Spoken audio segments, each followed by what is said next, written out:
What a great thing. What a great thing. What is a sexy red? What is that? Oh, that's what that is. All right, am I going to see something that I shouldn't? Probably. Bill Gates is trending. Why is that? The boyo, the man, the myth, the legend. You're a part of it. I don't remember talking about masks at all, but the two of you, you personally were using masks. Yeah. I remember you seemed like a really extreme case because you would wear the full thing when you'd leave your apartment. And I was like, is he gone overboard? Is he germphobic?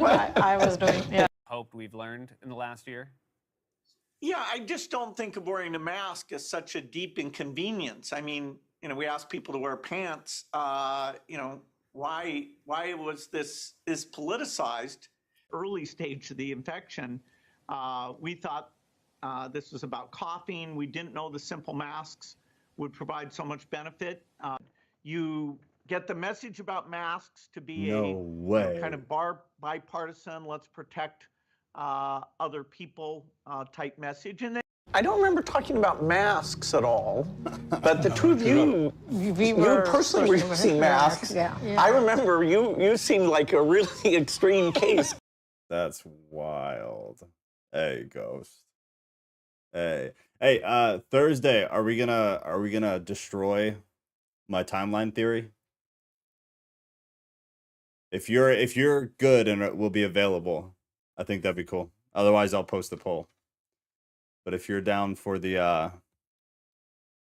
never changing God theory, I'm up for it.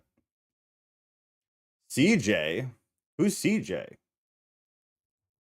I mean, yeah, CJ, good to see you. Where are you from? Where did we pull you from? I'm gonna wait a couple minutes and then we'll roll. Some Satanism to kick it off, because that's a great way to start a Saturday evening, is with some good old-fashioned Hollywood music industry Satanism. At least I think so. I think it's a good place to start. And then actually hold it. Let me pull this real quick like. All right, so I'm going to open the Discord voice channel. It is going to be, oh, good, Ghost got it. Ruth, good to see you. So just a heads up, if you join the Discord voice channel, I'm trying something old but new for a lot of people because most people weren't around when we were doing it this way before. It's a regular voice channel. So I need to mess with the settings, but just be aware, right as you join, you may be able to talk immediately. So make sure you're not saying something wild. CJ, I've been watching since 2017. I just don't comment. Well, that's awesome. It's beautiful to actually see you comment then. CJ, if you're not in the Discord, especially as someone if you can tolerate listening to me since 2017 and years of me quitting and then coming back, you're a trooper, man. Massive props to you. So if you're not in the Discord, I highly recommend you jump in the Discord. That's what you see on the screen. There's a link at the top of the chat. It's the pinned comment. There's also a link in the description of the video. Pastora, you're lovely. Pastora brightens every freaking day of my life. So real quick, guys, new kind of way for the voice channel, the way it's going to work. It's like I was saying a minute ago, it's a live voice channel. So as soon as you join, you should be live on voice. So be mindful of what you come in and have playing. We hopefully Ghost can have my back a little bit with it, but we're probably just going to mute people as they come in. The reason I'm doing this is because if you notice on the screen when I'm talking, you can see my username and it lights up green around my avatar. We used to do this when we first started doing this, but I had a hard time managing it in the beginning. So I want to try it again though. My Pastora, I love you. I want to try it again because I think it looks better when we're having a conversation with 2, 3, 4 people that their username pops up. So it's easy for somebody watching a recording later or watching just on YouTube to know who's talking rather than just seeing me not talking, but hearing multiple voices. So that's the thought process behind it. I might look and see if I can just mute people by default when they come in so that we have to manually unmute you when you let us know you want to talk. Just understand it's a work in progress. We're trying some new stuff. So hopefully it's better. I think it'll add a little bit of value just being able to see somebody's name there. So we're going to try this, see how it goes. Anyways, this is the news and culture stream. This is not necessarily Christian in context. So if you're here for specific Christian content, probably not the day for it. We just collect a bunch of articles from the past week. We pull them in here and then we kind of talk about them, hopefully from some kind of Christian perspective at the very least. We're going to do 1 hour here. So at 8:30, we're going to move to Discord. It's 30 minutes then on Discord, 30 minutes to an hour. Tonight, I'm probably going to keep it right at 30 minutes. You don't have to pay to go to Discord. Just go to Discord. It's in the red dot section. And as podcast live, you'll see Ghost and I in there. Yeah, CJ, I hope to see you there. That's wild that you've been here that long, dude. That's awesome. Okay, so first one, this happened in the middle of Madonna's concert. My heart breaks for those who cannot see. Evil has become so blatantly brazen. The devil knows his time is running out. She is the high priestess of Satan's church. This is a satanic ritual. The people attending have no idea. What if I just walked into? Wild stuff. Wild stuff. I'm going to mute you for now, man. Men worshipped the dragon, for he had given his authority to the beast. And they worshipped the beast, saying, who is like the beast, and who can fight against the beast? And the beast was given a mouth, uttering haughty and blasphemous words. It was allowed to make war on the saints and to conquer them. And authority was given it over every tribe and a people and tongue and nation, and all who dwell on earth will worship it. In vain, wanting, bleeding, waiting for you to justify them and the beast that I saw. It is brazen, right? Hey, I'm going to say this again because I don't want people's feelings to get hurt. If you come into the Discord voice channel, we're going to mute you right away. It's not because you did anything. It's not because we don't want to hear you talk. Between each section, we'll open it up if somebody does come in and wants to talk. I just had to mute somebody that came in and they left. So I don't know if they got upset by it or anything, but just understand we're going to mute you when you come in because we have to right now. And then we'll unmute and then we can have some conversation. Then we'll mute again and then watch content. We will dial this in to a functional or in a functional way right now. Just that's what we have to do.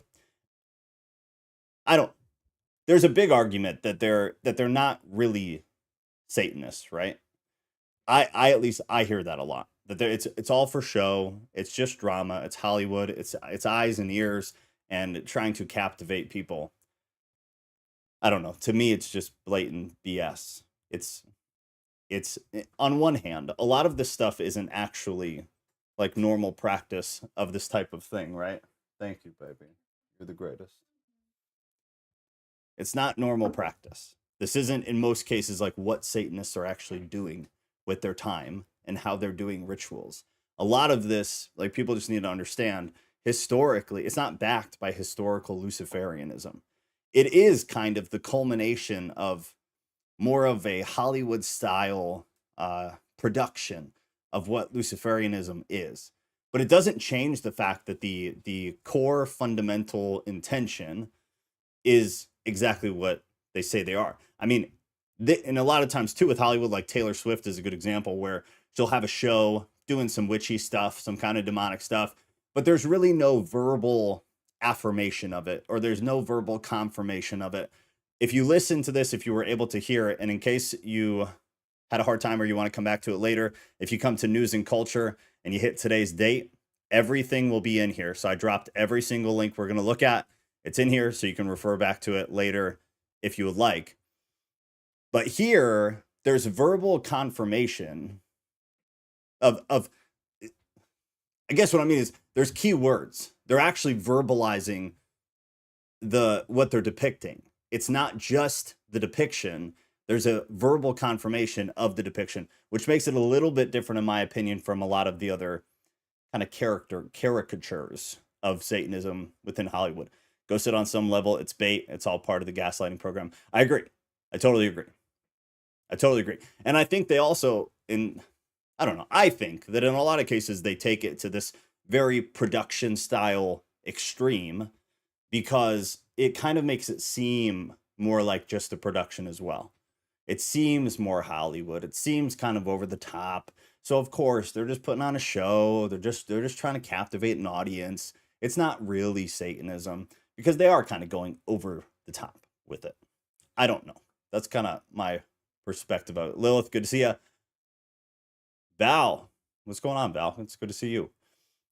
So we got from Oversight Committee. This is the GOP oversight. The White House is panicking. President Biden wants our impeachment inquiry to end, but that's not for the subject of the investigation to decide. This is just more obstruction from the White House, Biden's White House. The White House is obstructing Congress from obtaining the following things. All drafts of then Vice President Biden's speech delivered to the Ukrainian Rada in December 2015, Joe Biden's emails with his family's business associates, where he used an alias, interviewing current and former White House staff about President Biden's mishandling of classified documents, interviewing a current Biden admin official about his knowledge of possible FARA violations related to Burisma. The White House wants to hide the evidence we've unearthed about the Biden's corruption. The Biden and their associates ranked in over $24 million from 2014 to 19 by selling Joe Biden as the brand. Vice President Biden dined, attended meetings, spoke on speakerphone, and had coffee with his son's foreign associates. Joe Biden has met with nearly all foreign associates, funneling his family millions. Witnesses' testimonies reveal Joe Biden not only knew of and participated in, but enabled the Biden business, and he was used to close deals with Russia, with Russian and Chinese entities. President Biden has lied nearly 24 times about his family's business dealings. We will not be intimidated by the White House. We will continue to obtain facts for the American people and deliver accountability. I don't know how plugged in you guys are into like the very strictly political stuff. And I've got another one that we'll hit a little bit later. But some stuff happened this week. And the bottom line of like the classified documents bit for me personally is if you're going to do it fair. That's it. If you're going to apply this to Biden, then apply it to Trump. And if you're going to apply this to Trump, then it needs to apply to Biden. That's really it. In simple terms, in my opinion, that's it. It just needs to be applied. The justice needs to be applied equally. That's all. In my opinion, honestly, I don't think either of them should be going through anything with classified documents. But it does seem like one perhaps engaged in it a bit more and to more of a nefarious degree than the other. But regardless, at the end of the day, just to keep it simple, if you're gonna put it on Trump, you got to put it on Biden. You can't pick and choose. It's inconsistent, and I feel like it really rocks the faith of the people watching. And honestly, with how wide the spectrum is right now between the two parties, how divided we are just as a nation, it has to be intended. It has to be the point. It has to be intentionally obvious because these things can't just happen by accident. And I don't believe that anybody at the level of Congress or Senate or the White House at all is so ignorant to think that everybody isn't aware of what's going on, that everybody can't compare the classified document issue between Trump and Biden and say, okay, this is not being applied equally. They're not that stupid. I really don't think so. I think it's intentional. It's meant to divide. It's meant to upset us. It's meant to cause issues and sow discord. I don't see any other way. We talked about Haiti last Sunday. So I think I mentioned this too, but President of El Salvador offers to fix Haiti. The Haitian government has reportedly collapsed and gangs have taken over the country after multiple massive jailbreaks released thousands of criminals back into the streets. However, fear not. President Bukele of El Salvador, Bukele, what is it? Bukele, right? of El Salvador, who experienced and contained a similar situation in his own country, is happy to step in and fix it. If the world is willing to pay for the help. I think we read this on Sunday too. But I just love this because he really did do a good job. He came into a not only a government that was collapsing, but Bukele. It's Bukele? Oh, I had that wrong. So Bukele of El Salvador. Thank you. He came into not only a collapsing government, but he came into a collapsing economy. And he has been able to completely turn the economy around in such a wildly impressive way. And I don't know if he's joking about this, but what a tweet said, we can fix it. But we'll need a UNSC resolution, the consent of the host country, and all the mission expenses to be covered. Whether it's intentional or whether it's genuine or not, I think it's funny. And I think he would probably be able to do it. If he had enough backing, I think he'd be able to do it. Attention criminals. Every day from 3 a.m. to 7 a.m. in Pittsburgh, no police will bother you. Meanwhile, crime in Pittsburgh went up last year. MCCA report 2022 compared to 2023. R word SA is up 105%. Robbery is up 5%. Assault is up 2%. Here's the video. Rick, what was the big takeaway today? Yeah, Susan, residents of the city will that's see low. a major change in the way police respond. They will no longer respond to calls that aren't considered in-progress emergency. That means calls like criminal mischief, theft, harassment, and most burglary alarms will all be handled by an enhanced telephone reporting unit. All right, I think it's too low for you guys to hear. I don't know why it's not coming through loud enough. But essentially what's happening is in Pittsburgh, between the hours of 3 a.m. and 7 a.m., they are going to have AI deal with incoming calls. So unless it is an in-progress crime, and even then, things like burglary are not included. So unless it's an in-progress crime, and obviously that's very subjective, and I wonder what the actual statute says, because if burglary is an in-progress crime, if you are being burglarized, that's in progress, and that it's pretty dangerous. However, it will not be called, or it will not be, there will be no call to action if they receive a call between the hours of 3 a.m. and 7 a.m., which is wild. Obviously, these are like peak times. It's when before the sun comes up, but is it cutting costs? Is it because they really are just lacking the police officers to be able to handle the calls? Or is it a part of the slow bleed to absolute chaos? Or is it all of them? I don't know, but that would terrify me. If I lived somewhere where I knew and the criminals knew that between 3 a.m. and 7 a.m. you had a window where nothing can happen to you. You are exempt from the law. Burglar alarms will be unanswered. Theft, harassment, criminal mischief, all of these crimes will be completely ignored. Between those, it is a call to action for criminals. It's a wild concept that they're doing in Pittsburgh. I think it's a wait and see. So we have the stats from 2022 and saw that from 22 to 23, all major crimes skyrocketed. Purge tryout session. They skyrocketed. I'll be really curious to see what 24 is like, and more so what 25 ends up being like statistically. Because I can only imagine the numbers. What really alarms me is this first one here that I can't say on YouTube, but the R word. SA or R, use your imagination or look at the screen. But it's up 105% between 22 and 23. That's alarming.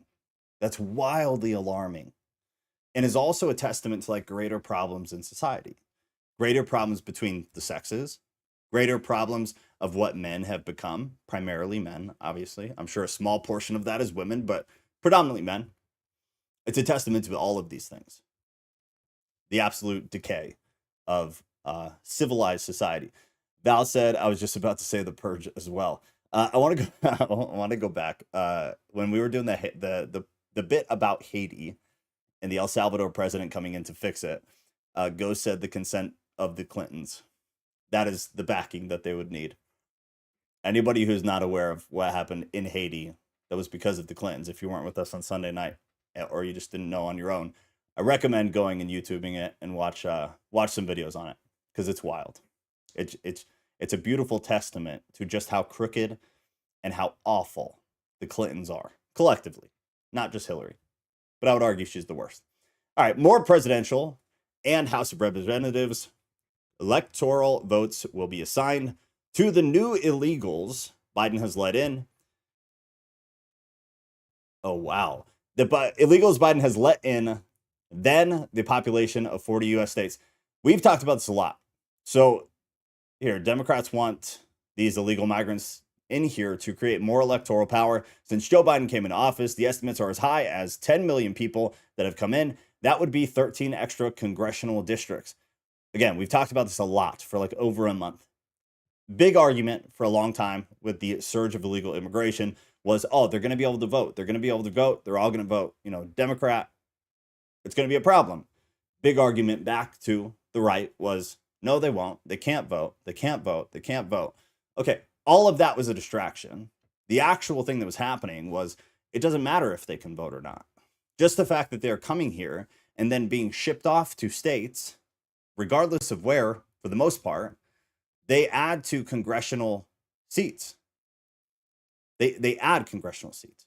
They add congressional votes. And this is what actually is the problem. And I think it's actually what they were intending to do the entire time. The funny thing is that now, only in March, we're 3 months into this.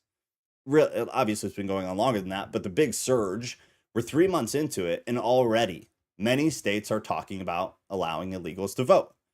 So not only was it a lie to begin with, a lie that was really a cover-up because they were still going to get what they wanted due to congressional seats. However, now the what was a lie distraction is also becoming a reality. So not only is it 13 extra congressional districts, but also many votes are going to allow illegal immigrants to vote. I'm sorry, many states are going to allow illegal immigrants to vote. Go said get out of cities. I think that was about the Pittsburgh thing. He also said because the black demographics are leaving the Dem plantations, so they got to take drastic measures. Country be damned. Very true.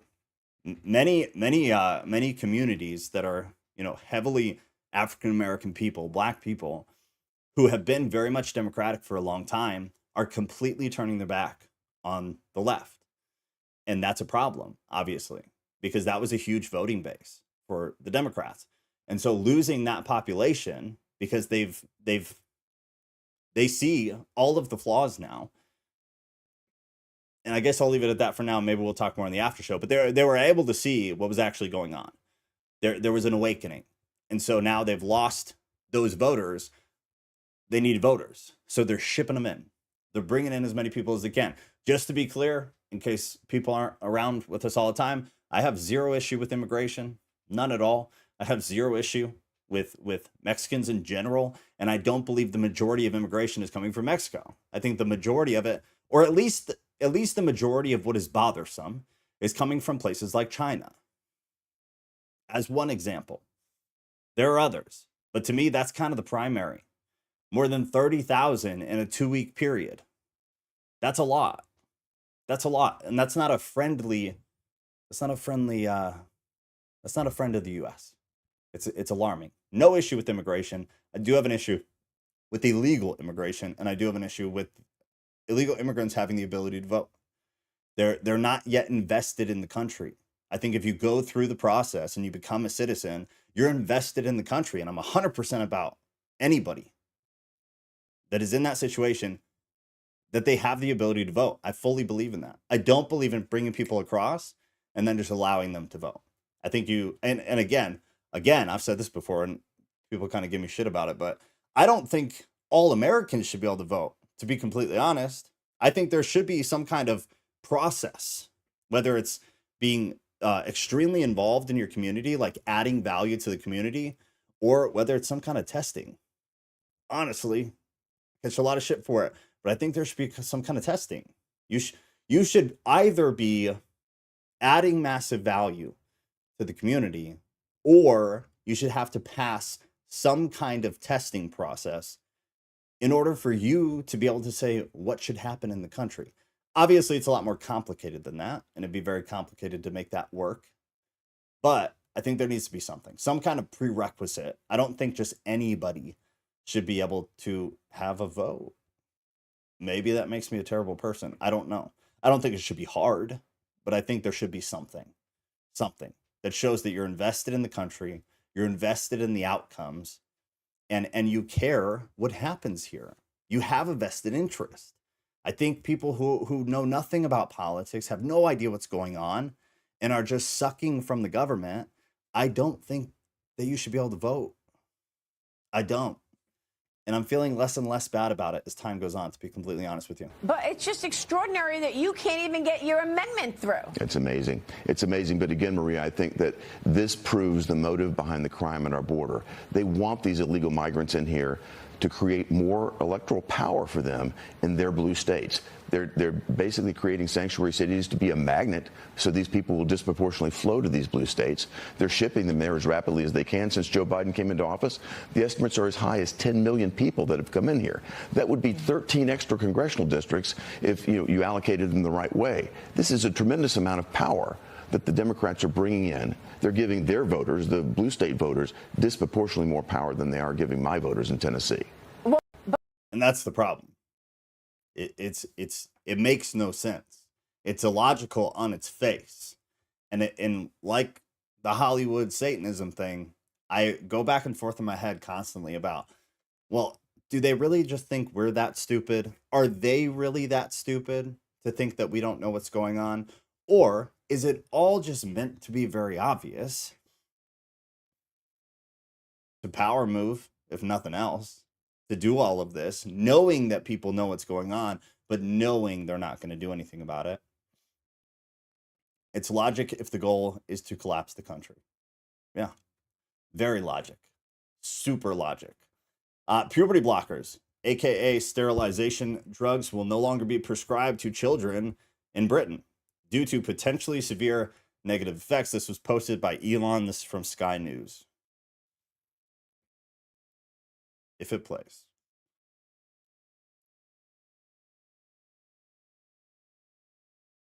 Try again. There you go. A bit of breaking news which may be of interest to some of you. It's about puberty blockers. Now, these are drugs that are used to delay the changes of puberty in transgender youngsters.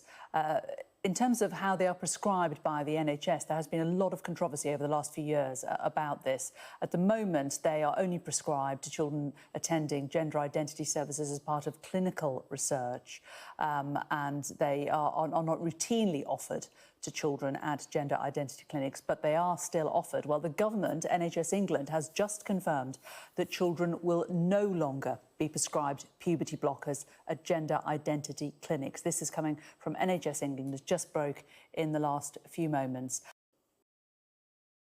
I think for all the evidence that we do have from what we know, guess Britain kids got to go to France now. I think there's a much more, try to be very careful with words. I think there is more validation on the side of puberty blockers causing potential damage to children,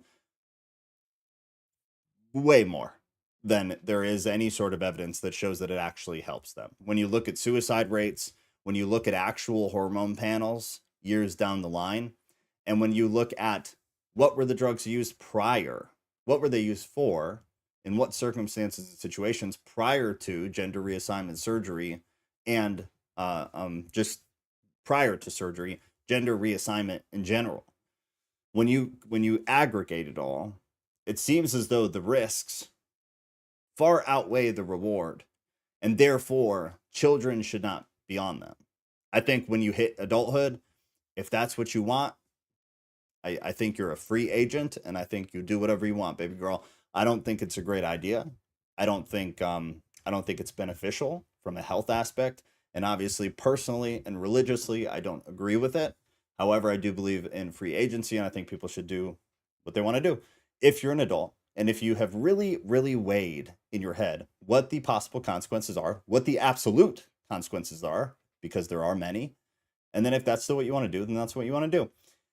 I wanted to play this. This wasn't a part of the lineup here, but I was looking at this when I first turned on the stream. Bill Gates doesn't remember talking about masks. Oh, really, Billy boy? This compilation suggests somewhat differently. Is this the same as you not remembering about all those Jeffrey Epstein meetings? Psychopathic liar is going to lie. I'm going to add to this preemptively and say that I think they could have made a much better montage, because I remember just personally more egregious statements by Bill Gates about people wearing masks than this video portrays. So I think they could have done a better job at really kicking him in the nuts. Excuse the metaphor, but I don't remember talking about masks at all. But the two of you personally were using masks. Yeah. I remember you seemed like a really extreme case, because you would wear the full thing when you'd leave your apartment. And it was like, is he gone overboard? Is he germphobic? I was doing, yeah. Hope we've learned in the last year? Yeah, I just don't think of wearing a mask as such a deep inconvenience. I mean, we ask people to wear pants. Why was this politicized? Early stage of the infection, we thought this was about coughing. We didn't know the simple masks would provide so much benefit. You get the message about masks to be a kind of bipartisan. Let's protect other people. you guys get the picture. What a literal nightmare. Cat said gaslight. Yeah. Does anything else need to be said? I mean, the dude talked about masks. I'm sure everybody can, if you were watching the news and stuff, I'm sure everybody can remember at least one instance of Bill Gates talking about masks. And if not Bill Gates, then organizations and individuals that are beholden to Bill Gates. Which, sure, there's a degree of separation between them. However, Bill Gates himself absolutely did it, beyond a shadow of a doubt. And I think it's absolutely ridiculous to pretend like he did not. Just own it. You know what I mean? I was very happy to see this. So breaking, the entire staff at Deadspin has been laid off by its new owner. Karen J. Phillips is now unemployed and is simultaneously getting sued for defaming Holden Armenda, a 9-year-old boy. Happy endings aren't just for the fairy tales. Headline says the NFL needs to speak out against the Kansas City Chiefs fan in blackface, native headdress. That was the original article. So I think it was 2022 when I saw this. Maybe it was early 20. I don't know. But within the past 2 years, this kid is 9 years old. He's at a football game, a Kansas City Chiefs game. He obviously has his face painted half red and half black, and he has an Indian headdress on. The news, the mainstream media, lit this kid up publicly and claimed blackface and claimed racism because of the Indian headdress. He's at a Chiefs game and his face is painted for the Chiefs, half red and half black. A 9-year-old was dragged through the mainstream media for doing this. It is a very normal thing to do at a football game. I personally think it's silly. I think it's a psyop. I'm a total conspiracy theorist about it. I think sports in general are, but outside of my theories about sports, I think it's very normal. I grew up playing football. I grew up playing basketball. I've been to 1,000 football and basketball games. Very normal, very normal. You wouldn't do it ever. And I don't think it's been done since. But for whatever reason, the media decided to tack on to this 9-year-old kid and drag him publicly through the news cycles. So there's a lawsuit for defaming him, for defaming a 9-year-old kid. And I hope to God that lawsuit is won, because what the media did to him is absolutely despicable and honestly quite embarrassing. Kat said the audacity. Who the F let him publicly say that? He's got a whole new team of managers now. What a joke. Oh, for Bill Gates. Yes, 100%. This is stratospheric cringe. Yeah.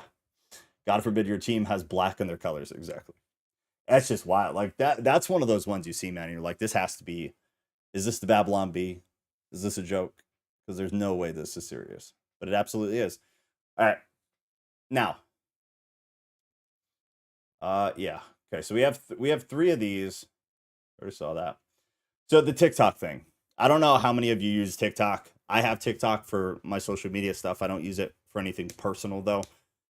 So when I got on TikTok sometime last week, I think, Kat, correct me if I'm wrong, maybe early last week, I couldn't get into my account and it said, please help TikTok from being banned. I'm paraphrasing.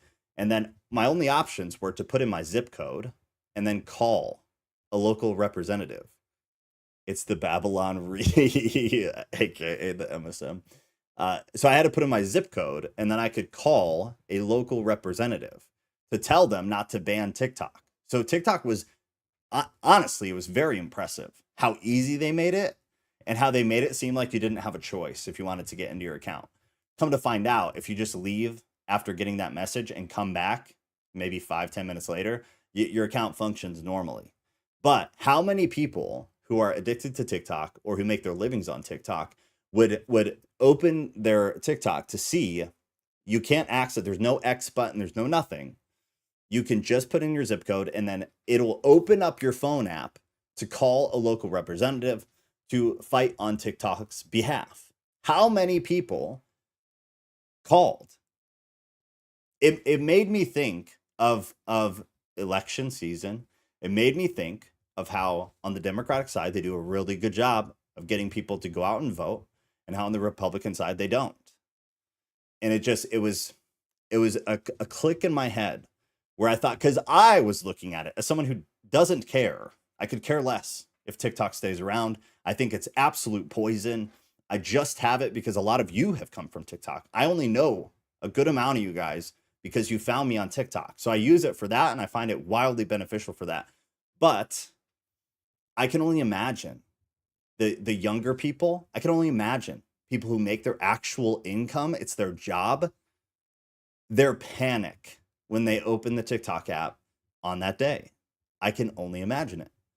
And I wish that we could see how many people immediately called their local representative, because I bet it was truly astronomical.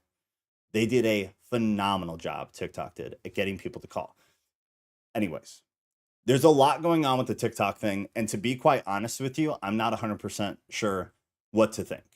So what I decided is I'm going to pull the bill myself. It's usually I'll go through the bills and I'll search for key terms and I'll kind of filter through it that way. I haven't done it yet because our house is under construction. It's been a hell of a week. But this is one where I can't get an answer that makes me comfortable. All of the people that I listen to, read, the people that I respect and I feel like I'm getting good information from, they all disagree on it, like wildly. If you go from Tim Pool to Steven Crowder to Tucker Carlson to, even Elon Musk, Rep. Thomas Massey, all these guys, to one degree or another, Rand Paul, they all are, it's an inconsistent story. They're saying different things. And so it worries me because if all you watch is Tim Pool, you're getting one story, and that story that Tim Pool's been selling this week is entirely different from what Tucker Carlson is saying, from what Rep. Thomas Massey is saying. So it's hard, and I'd just be very careful for that reason. So I am going to pull the bill, and maybe I'll make a video out of it and just basically just go through it live. But just understand, I don't want to give you bad information. I don't want to tell you anything that's not true. So I'm just going to kind of aggregate 3 different posts of people that I generally respect and I value their opinions. And then, do your own research if you care. So Tucker Carlson said in a classified briefing this afternoon, attended by officials from the Biden Justice Department, Alexandria Cortez, claimed that Elon committed, quote, election interference, end quote, and in 2022 by, quote, changing the algorithms on X to alter the results of the midterm last year. Not coincidentally, the anti-TikTok legislation now being debated on the Hill would allow the federal government to force the sale of any social media platform that interferes in elections. Just so you know what's coming in 2025. Then, from Mario Nawfal, you have Rand Paul. Why do you think they want to ban TikTok? Reactionaries who want to ban TikTok claim the data can't be secured because the algorithm is in China. Not true. The algorithm is the algorithm, I'm sorry, the truth is the algorithm runs in the US in Oracle Cloud with their review of the code, not in China. Maybe we should examine the facts before committing violations of the First and Fifth Amendments. They want to ban TikTok because it's owned by China. Not true. 60% of the company is owned by US and international investors. 20% is owned by the company founders. 20% is owned by company employees, including over 7,000 Americans. The CEO of TikTok is from Singapore, not China. However, if you remember some of the legal stuff last year where he was testifying, it very much seemed like he's in China's pocket. I'll just say that. So ask yourself why they keep repeating this lie to scare you. Rep. Thomas Massey, this so-called TikTok ban is a Trojan horse. The president will be given the power to ban websites, not just apps. The person breaking the new law is deemed to be the US or offshore internet hosting service or app store, not foreign adversary. What Tim Pool has been saying this week is very much the opposite, is that this bill does not allow the president to ban websites or to ban apps, that the bill only has to do, from memory, and excuse me if I'm conveying him in an improper way, I apologize if I am, but from what I remember is that essentially there's nothing to worry about, that it does not provide the type of control and the type of risk that is being espoused in these posts that I just read. I thought I knew my position on the TikTok question, but now I don't know. See, that's my problem, is I read all of this before I listened to anything from someone like Tim Pool or like Louder with Crowder this week. And then I listened to them and I'm like, wait, that's very different. That's very different. So that's why I said I really want to read the bill. So I'm going to do that maybe Monday night. I think I'm going to do that. A lot of creators reach more folks on TikTok than YouTube, 100%.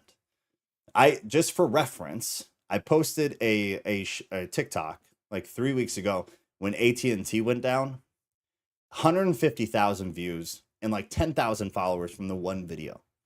It's your reach is phenomenal on TikTok. And again, like a lot of you guys from Discord, I only know you because of TikTok. So as much as I hate TikTok, it's done a lot of good for us personally. We've got some awesome people from it. Ruth said a lot of creators. Oh, I already read that. Very true. This is some kind of circuitous algorithm Trojan horse, in my opinion. The light speed bipartisanship is a clue. Yeah, I have similar feelings for sure. I don't know. I'm concerned because this right here, the person breaking the law is deemed to be the US or offshore internet hosting service or app store. For people who aren't like, you're not tech savvy, I own websites, I own domain names. It's something I got into when I was really young for whatever reason. I just like became obsessed with it. So understanding the back end of how websites work. If the US government had the control to go after internet hosting services, not only would they be able to just arbitrarily take down any website, but they'd be able to pull down essentially in very simple terms, the server, which would pull down a lot of websites or a select number of websites, a select few that were arbitrarily or subjectively selected. That's really alarming. To be able to go after the App Store, that's really alarming. It makes me think of Section 230, which is basically it's what protects social media companies from anybody going after them for what's posted on them. So Facebook isn't responsible for what you post. YouTube isn't responsible for what you post. But in this case, if this is true, the App Store could be responsible for the apps on it. And it's more complicated than that, and it's deeper than that, and there are more implications than that. But a simple overview would be that. But this is concerning. The 60% of the company is owned by US and international investors. That's a majority. 20% company founders, 20% employees, including 7,000 Americans. And even if the TikTok CEO from Singapore is in the pocket of the Chinese, it's still, from a legal standpoint, it's still potentially problematic. So I don't know. This will be interesting to kind of unpack. When I read it, like I said, I might like just record myself reading through it. And then, if you're interested in actually going through the bill, you can follow along with it. But I feel like there needs to be more clarity added, because it could be potentially a really big deal.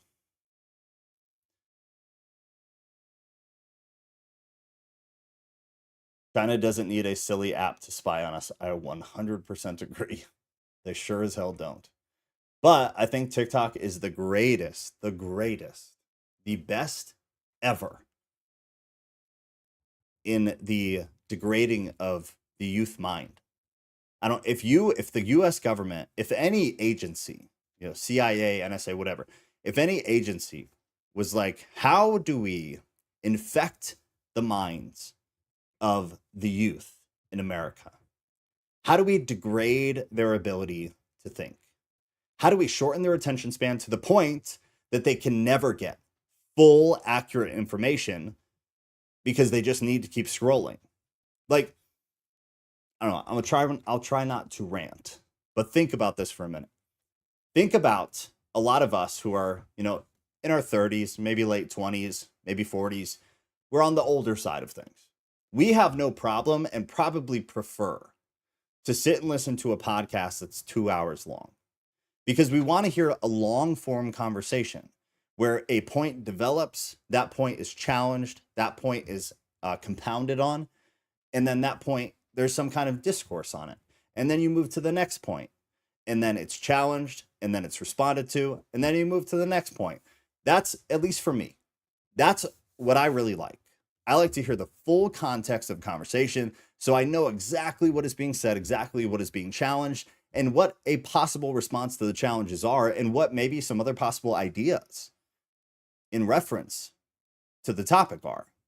I like that, and I would guess that most of you do too. So what they said is, how do we destroy that? Because that allows us all to really learn things. We're sitting there, we're invested in the topic, we're invested in the opinions. We get to see opinions be worked out, challenged, agreed to, regardless, they're worked out. So they said, how do we destroy that? How do we make it so a kid can't sit watching one video for more than 60 seconds? So that even if they found the YouTube video that's a 2-hour podcast that tells the truth of what they're wondering about, they won't have the attention span to tolerate it. They will look for a short, which will tell them nothing. It's placating them. It's a drug. It subdues them, but it doesn't actually provide them anything. It's the greatest destructive plan of the youth ever. I think it's done more damage to children's ability to have actual thoughts more than anything else. That's my opinion. Ruth said, remember when they got rid of Parker? Made it disappear. Parker. Oh, Parler. Yes, I do remember that. That's a great point. I do remember that. Parler was a big deal for a while. That's a great point, Ruth. I'm glad you brought that up. Go said, so is it TikTok that destroys the minds of kids, or something else? I think it's a portion of every social media platform that does this, not to mention schools. It's a spirit or ideology. How does one destroy a spirit? That's an interesting point too. It's definitely all social media, I would say.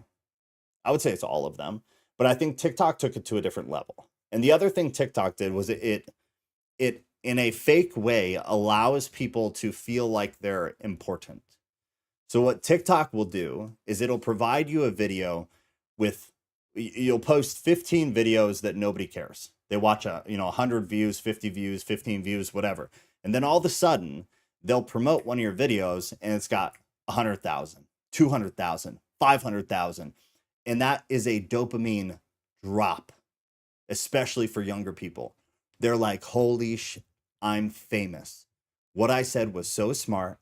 People really, I'm right. What I said is correct. People want to hear me talk, and they get this dry, it's a drug. It's a drug. And so they keep making them and making them, making them and making them 100 views, 50 views, 200 views. And they're just trying to chase that one that will go viral again. And they just say obsessed. It captivates them. It captures them. And I know because I do TikTok. And so I see the inconsistencies. I totally see it. I have one with several million views TikTok, and then the rest of mine for the next month have 100 or like average at about 1,000, 800 to 1,000. And then again, 100,000. And you're like, even me being fully aware of what's going on, I'm like, oh, wow, that did really well. I need to do more of that. And that will bring more people into the space. It's addictive. I think it totally ruins the minds of kids. But that's an interesting thought. It's a spirit or ideology. How does one destroy a spirit? I think that's an interesting question. I'd like to hear you guys talk about that, actually. That would be a good conversation. Val said, yep, it's also why they are so overstimulated and misbehave when they are not on the iPads or phones, because they're addicted to scrolling. Yeah, I think, honestly, if you're a parent and you don't have some kind of lock on the phone that caps their ability to watch short form content, we do with Zaya. YouTube Shorts is all she has access to anyways. No, she doesn't have Instagram, and she's not going to for a long time. And hell no, is TikTok ever going to be on devices that she ever holds in her hands. But she has YouTube, and so you can't turn off Shorts. I know that because I tried. Shorts have to be there. So instead what we do is there is a limit on her phone, and then the phone will not allow YouTube to run anymore, long or short form. So she has to be wise about what she puts her time on. And it's a very limited amount of time. But as a parent, if you don't have deals figured out with your kids and you have not come to an agreement on how much short form content they're allowed to have, I think you maybe should sit and process that, I guess is the nice way that I would say it. I think that's something you should really sit down and think about. If you're allowing your kid to watch short form content, be very, very careful. I just listened to something recent about how fast they scroll too because of how bored they get. Absolutely. I've sat and watched my daughter flip through YouTube Shorts because it interests me. I want, and I'll ask her, why'd you skip that? Why'd you skip that? Why'd you like that? I tell her, don't like videos that aren't good, that aren't telling you something productive or helpful. Don't like it and don't watch the whole thing. And I've talked to her about how the algorithm works, how YouTube will keep feeding you what you watch all the way through and what you hit the like button on. And so she knows that. And so she'll accidentally hit the like button sometimes and be like, actually, I don't want more of that. And she'll unclick it. It's a matter of like, talk to your kids, educate your kids, make sure they know what's going on. And obviously when you're not around, they're going to do whatever. But if you're raising your kids right, they're going to listen to what you're telling them to do. And they're going to trust that you know best. They aren't even paying attention. Scrolling has become a tick at this point. Yeah, agreed. Val said, which is why it's so hard to keep their attention when you take away their screens and they don't know what to do with all their energy because it's like they're physically going through withdrawal. I absolutely agree. Wow, the pun is heavy. So accurate. Same, I have my daughter's stuff pretty locked down and have limits set to. You have to. I think you have to. She has a Kindle. Once you're out of the very short amount of time you have on your phone, you can use the Kindle to your heart's desire. You can read, listen to audiobooks. I'm cool with whatever. Long form content. Keep kids thinking because they just have such a hard time doing it. All right. Colin Rugg, 62-year-old Boeing whistleblower. John Barnett found dead in his truck after he didn't show up for a legal interview linked to a case against Boeing. Barnett worked for Boeing for 32 years and retired in 2017. After retiring, Barnett spoke out about how Boeing was cutting corners on their airplanes. Just days before his death, Barnett gave evidence in a lawsuit against Boeing. Barnett accused Boeing of, quote, deliberately fitting substandard parts, end quote, on their aircrafts. He also accused Boeing of having faulty oxygen systems, saying 1 in 4 breathing masks would not work in an emergency situation. Barnett said new plane builds were rushed. When he brought his concerns forward, they were allegedly ignored by the company. When he died, Barnett was in Charleston for interviews linked to a case against Boeing. He was supposed to come back for more questioning on Saturday, but did not show up. Inquiries were made to his hotel where Barnett was found dead in his car in the parking lot. Police are investigating Barnett's death, but say he died from a, quote, self-inflicted wound. The video below was a recent interview Barnett had with TMZ. It's 2 minutes long. It's in the Discord channel, Culture and News, today's date, and you'll see the link down in there if you want to watch it yourself. Long story short, Boeing is going to hell. If anybody, I'd say look at Boeing stock if you're trying to make some good investment decisions. I'm not a financial advisor. Nothing I say should be considered as financial advice. But I can tell you, I am purchasing Boeing stock. They're going to get bailed out by the government. Always and forever. So dips in their stock might be good to buy for me. I'm considering this action. But Boeing is going to hell. And I think it was 5 incidents this week of panels, bolts, oxygen masks. 5 incidents this week. On top of Barnett being found dead in his car in the parking lot while literally in the midst of a suit against Boeing. Make it make sense. Make it make sense. Wild. They're breaking into your home to steal your car. They don't want anything else. Okay, they're breaking into your home to steal your valuables, but they don't want to hurt you. Okay, they want to hurt you, but they don't want to R you or SA you. Okay, they want to SA you, but they don't want to kill you. Okay, they want to kill you, but they don't want to kill your children. Okay, they want to kill you and your children, but they'll do it quickly and painlessly if you don't put up a fight. That is what the post says, and then there is a brief 39-second video here. Listen to this. There's also updated advice for all vehicle owners, a message echoed by Toronto police speaking at an Etobicoke safety meeting last month. Constable Marco Ricciardi had a new message for vehicle owners who keep their fobs in Faraday pouches.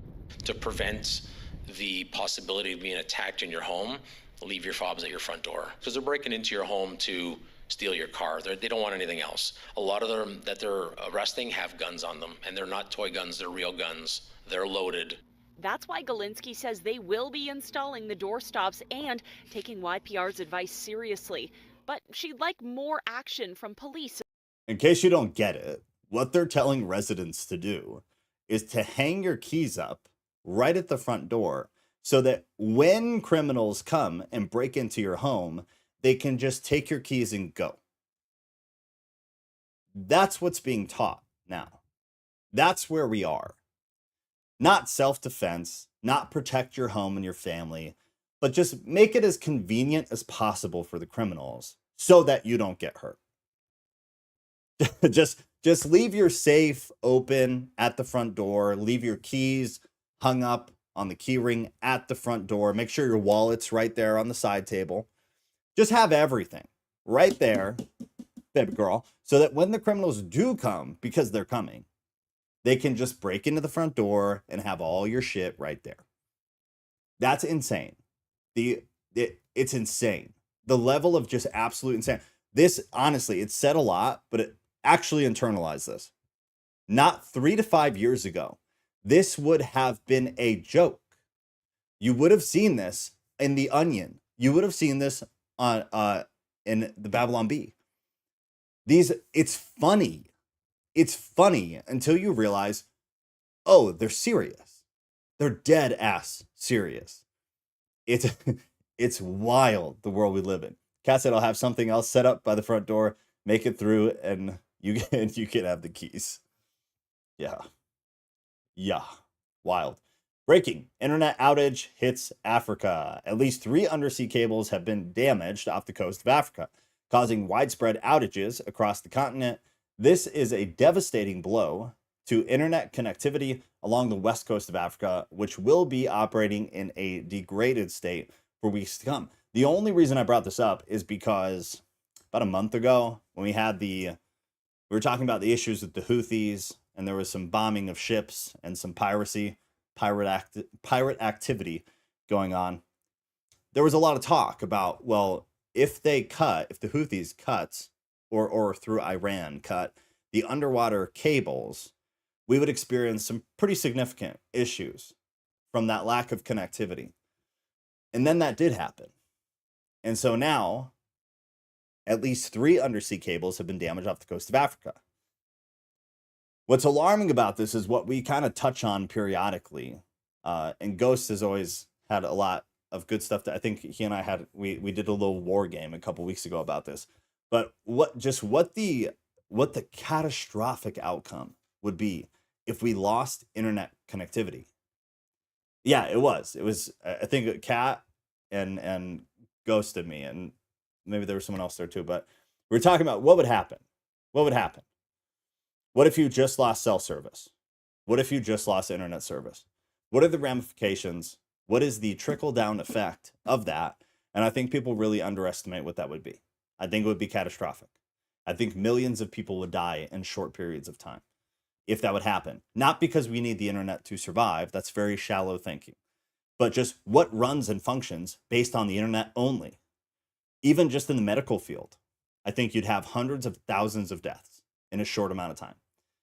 Everything runs on the internet. Everything. Absolutely everything. Then from transportation, massive problem. The movement of water, massive problem. I think people really underestimate what life would be like should we lose our ability to access the internet. It would be phenomenal. Oh, you're going to love this. All right, the video is 5 minutes here. I'd recommend if you got some time to go watch this, because this is where we're going. Tyson Foods hires illegal immigrants while laying off U.S. workers. Again, no issue with immigration, genuinely. I think America being a melding pot of cultures, I think is pretty badass. I actually like it a lot. I think the issue, or the potential issue, is that if people immigrate and they don't understand that Americans do need to come first. Just like if I move to Japan, I'm not going to expect to be treated better than Japanese people, because it's illogical. It doesn't make sense. I guess I'll leave it at that. But hires illegal immigrants while laying off U.S. workers. The company is coming under fire for laying off 1,200 U.S. staff after holding a job fair for illegal immigrants in New York. They're alleged to have created a hiring database specifically for immigrants and offer them lawyers as a perk in addition to health benefits. Again, I'm all for immigrants being able to work. Illegal immigrants is a different story. There needs to be a process of becoming a part of the United States. There needs to be. There's got to be. Do you actually know what the cause of those UC shorts was? Did I miss something? Or am I having a blonde moment? What UC shorts? Take that, US citizens. You want to be with your tribe when that happens. Yeah, 100%. You want to be around your people when the internet goes down. And so you have, yeah, I'll say this. If nowadays I feel like people don't really know their neighbors. And I'm not exempt from this. I never cared. Luckily, now where we live, we've been here for a while, and I do know our neighbors. And I think that if things hit the fan, I like to think that we would have a decent little group of people right here in the neighborhood to, weather the storm. But I'd say get to know some of your neighbors. I think it could only benefit you. Scott, I was looking for you in the beginning because I know Saturday is your day, Scott. Saturday is Scott's day. And I did not see you, and I was very disappointed, and I just want you to know that. All right, but wild, man. I mean, United States needs to come first when it comes to things like employment, when it comes to finances being used for anything, but certainly being used for defense. That brings in Ukraine, that brings in Israel, that brings in Taiwan. Do I feel for all these places? Absolutely, 100%. But when your home is on fire, you cannot go spraying water on other people's homes. It's illogical. And we now live in a world that is absolutely illogical. And it's disappointing at the very least. It's disappointing. Russia to NATO, stop trying to start World War III. Russia's foreign minister, quote, "The West is pushing the world to the brink of abyss. The West must abandon the idea of inflicting a strategic defeat on Russia. The Ukrainian crisis may expand to a Europe scope European scope, excuse me, to a European scope to the actions of countries in NATO. It's a soft threat. No, it's a soft threat. It's something everybody knows. It's not a surprise to anybody, I don't believe. But if the West keeps pushing, Putin is saying, we will eventually push back. If you continue to do this, there will eventually be a consequence. And I think he's been pretty clear this entire time. So it does not surprise me personally at all. Michelle Angelica Pineda was arrested in Texas after she entered our country illegally. So I'm having a hard time reading tonight. She's wanted for numerous brutal homicides where she dismembered people's bodies and even removed their hearts. I'm going to say it again. She's wanted for numerous brutal homicides where she dismembered people's bodies and removed their hearts.